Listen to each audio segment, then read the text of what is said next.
Oke, halo semuanya. Pernah nggak sih pas lagi lihat langit malam, tiba-tiba ada sekelebatan cahaya? Nah, itu dia yang namanya bintang jatuh. Tapi apa sih sebenarnya benda yang melesat di angkasa itu? Yuk kita bongkar bareng-bareng kisah di balik kilatan cahaya yang keren ini. Pasti pernah kan? Ngeliat seberkas cahaya melintas di kegelapan, terus kita buru-buru deh bikin permohonan dalam hati.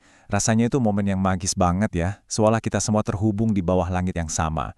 Tapi, gimana kalau keajaiban itu sebenarnya adalah fenomena fisika yang luar biasa? Coba bayangin deh, sebutir pasir dari luar angkasa nerobos atmosfer kita dengan kecepatan hampir 180.000 km per jam.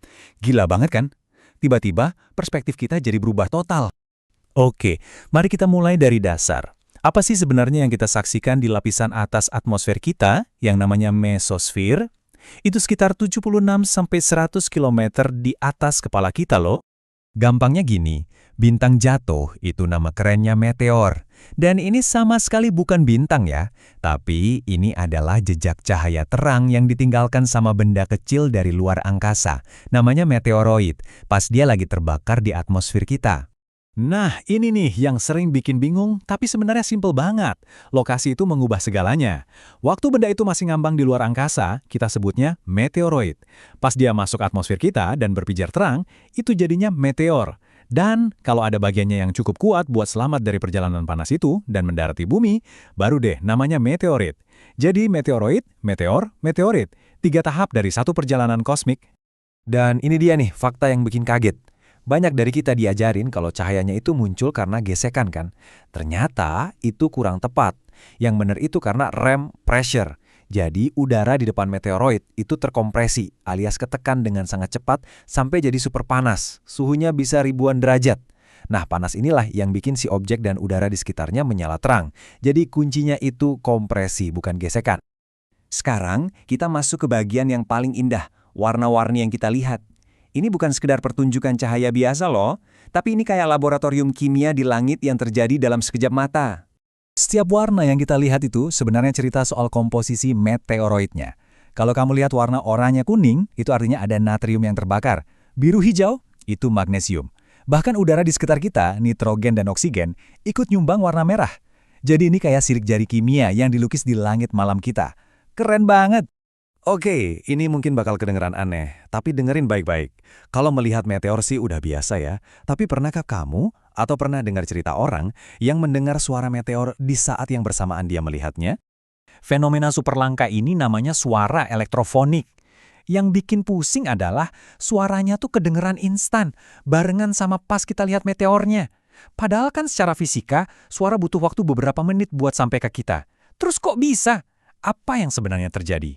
Nah, para ilmuwan punya teori yang menarik banget. Jadi pas meteor melesat, dia ninggalin jejak partikel bermuatan listrik. Jejak ini berinteraksi dengan medan magnet bumi kita dan menghasilkan gelombang radio.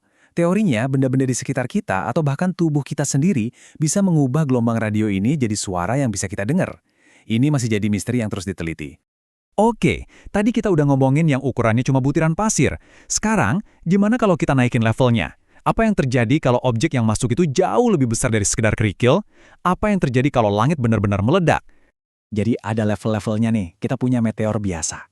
Terus ada bola api atau fireball yang jauh lebih terang dari planet manapun di langit. Dan di puncak skalanya ada bolide. Ini bola api super terang yang seringkali meledak dengan dahsyat di atmosfer.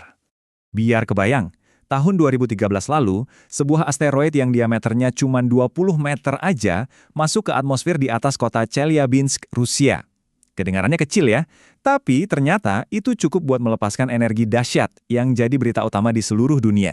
Ledakannya itu menciptakan gelombang kejut yang kuat banget sampai-sampai kaca jendela di seluruh kota pecah dan alarm mobil pada bunyi. Ada lebih dari 1.500 orang yang terluka, kebanyakan karena kena pecahan kaca.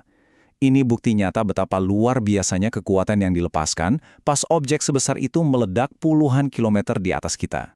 Dan Chelyabinsk itu bukan satu-satunya loh. Tahun 2009 asteroid meledak di atas Bone, Indonesia dengan energi yang luar biasa.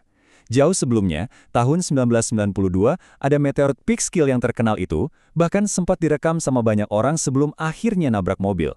Peristiwa-peristiwa ini jadi pengingat nyata kalau langit di atas kita itu selalu aktif.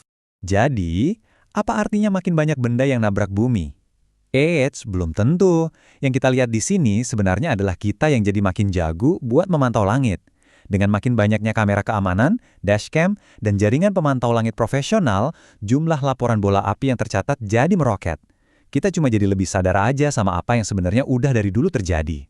Tapi nggak semua meteor itu peristiwa acak dan tunggal. Beberapa di antaranya justru jauh lebih bisa diprediksi karena terikat sama ritme kosmik yang diikuti planet kita setiap tahun. Jadi gimana hujan meteor bisa terjadi? Semua berawal dari komet. Pas komet ngorbit dekat matahari, panasnya bikin es di komet itu menguap dan ngelepasin jejak debu sama bebatuan kecil. Nah, puing-puing ini nyebar di sepanjang jalur orbitnya. Setiap tahun, pas bumi di orbitnya ngelewatin jejak debu kuno ini, kita seolah-olah ngelewatin sungai puing kosmik. Hasilnya, hujan meteor yang spektakuler, kayak Perseid atau Leonid.